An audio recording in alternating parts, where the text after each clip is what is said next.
Pouvoir. Consciemment ou pas, l'individu est sans cesse à la recherche de pouvoirs plus ou moins identifiés. Dans une société en développement, le pouvoir est bien souvent perçu comme le pilier d'une réussite personnelle et sociale, alors qu'en réalité, il n'est qu'une simple illusion. Et c'est justement lorsque nous croyons que tout nous est acquis qu'il est dangereux de tomber en bas de son cheval doré. Dès le moment où un individu croit avoir le monde à ses pieds, c'est à cet instant qu'il devrait s'armer de prudence et de sagesse.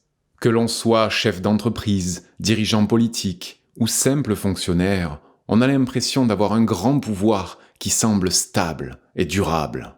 Combien de temps durera cette illusion ? La nature humaine est ainsi faite que toute personne en général désire avoir du pouvoir sur les autres, ne serait-ce que pour entretenir l'idée que pour réussir, il faut manipuler, contrôler ou dominer. Mais ce pouvoir tant souhaité est-il vraiment garant d'une stabilité socio-économique, qu'elle soit du domaine privé ou public ? De nos jours, avec l'instabilité économique et les changements sociaux évidents, le facteur de la libre concurrence sur le marché régional, national et international n'est pas des plus sécurisants. Car il faut être prévenant et averti pour maintenir à flot une entreprise sans qu'elle soit trop exposée aux intempéries mondiales.